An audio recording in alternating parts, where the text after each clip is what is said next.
વાલા ભક્તો, આ નીલકંઠ વર્ણીની જે 7 વર્ષની વન વિચરણની યાત્રા છે ને, એમાંથી આપણને ઘણી બધી પ્રેરણા લેવાની છે કે એ તો સ્વયં ભગવાન છે, પૂર્ણ કામ છે, એને આવી કોઈ ક્રિયા કરવાની જરૂર નથી, છતાંય પણ કર્યું શા માટે? મને અને તમને કંઈક માર્ગદર્શન આપવા માટે. તો અમુક પોઈન્ટ હું તમને કહું છું કે આપણે શીખવા જેવા છે. એક તો ભગવાન નીલકંઠ વર્ણી કાયમને માટે ઘર મૂકીને વનમાં ગયા, કાયમને માટે ઘર છોડી વનમાં ગયા. એમાંથી આપણે એટલું શીખવાનું કે આપણે કાયમ ઘર ના છોડી, પણ સાંજ અને સવાર થોડીક વાર ઘર છોડી અને ભગવાનના મંદિરે જાવું. બરોબર ને? ભગવાન છે અન્યના કલ્યાણ માટે નીકળ્યા, તો આપણે પણ થોડાક સ્વાર્થી મટી અને પરોપકારી થાવ. બધું ખાલી પેટ અને પરિવાર માટે જ આખી જિંદગી જીવી નાખવી નહીં. થોડુંક કંઈક બીજાને ઉપયોગી થાય એવું પણ આપણું જીવન હોવું જોઈએ. જોઈતી વસ્તુ જ ભગવાને સાથે રાખી, વધારાની કોઈ પણ વસ્તુ રાખી નહીં. મતલબ કે આપણે બહુ સંગ્રહખોરી ન થાવ. અમુકનો સ્વભાવ હોય, એને ખબર ન હોય આ વસ્તુ મને કેદી કામમાં આવશે, ખબર જ ન હોય, પણ દેખાણી લ્યો, લઈ લો ને, એમ ભેગી કરતા આવે, ભેગી કરતા આવે. ભાઈ, આપણે આ લોકમાંથી નિર્વાસનિક થવાનું છે. એની જગ્યાએ આપણે સંગ્રહ જ કર્યા કરશું, સંગ્રહ જ કર્યા કરશું, તો કેમ નિર્વાસનિક થવાશે? અને જેટલી વસ્તુ આપણે ભેગી કરશું એટલી સમજી લેજો કે એક પગમાં પાણો છે ને બીજો માથે પાણો છે. જેટલી ભેગી કરશું એટલો વજન વધવાનો છે. એટલે સાદું જોઈતી વસ્તુ જ આપણે ભેગી કરવી, વધારાની જેટલી વસ્તુનો ત્યાગ કરશું એટલું જીવન આપણું હળવું થશે. પછી નીલકંઠ વર્ણી દરરોજ ભગવાન શાલિગ્રામની પૂજા કરતા કરતા ને કરતા, સમજી ગયા? તો આપણે પણ દરરોજ સવારે નિયમિત રીતે ભગવાનની પ્રાતઃ પૂજા કરવી.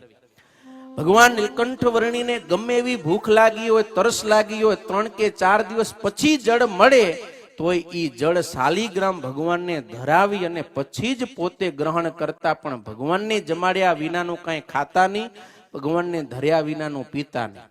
તો આપણે પણ શીખવું ને સંકલ્પ કરવો કે આજથી ભગવાનને ધર્યા વિનાનું હું કંઈ ખાઈશ નહીં, ભગવાનને ધર્યા વિનાનું હું કંઈ પીશ નહીં.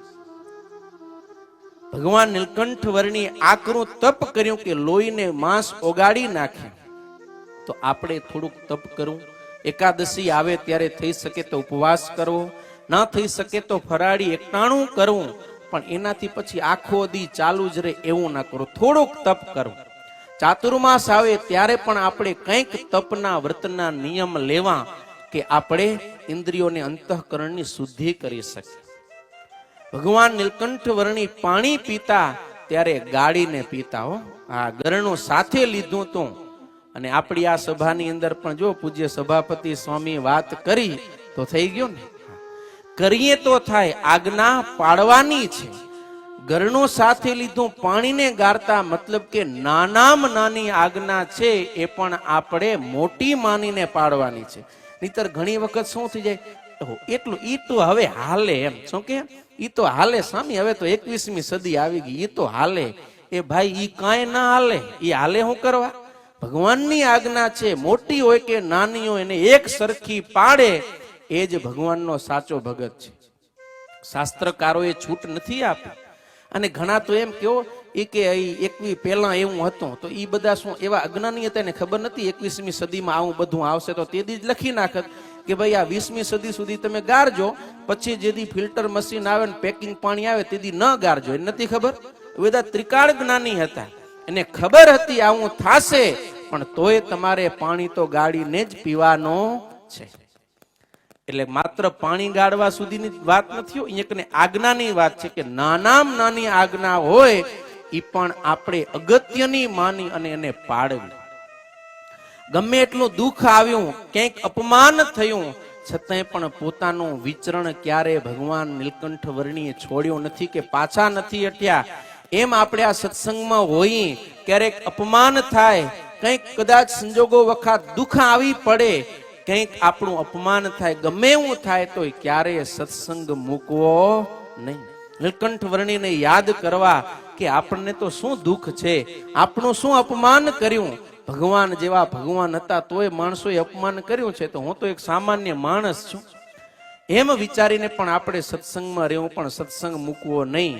અને નિત્ય નિરંતર નીલકંઠ વર્ણી જે ગુટકો હતો ને, શાસ્ત્રનું અધ્યયન કરતા, તો આપણે પણ નિયમિત રીતે શિક્ષાપત્રી, વચનામૃત, આવું સત્સંગી જીવન, એવા સત્શાસ્ત્રોનું વાંચન કરવું, અધ્યયન કરવું. કારણ કે એ સત્સંગની અંદર આપણને બહુ મોટું બળ આપે છે.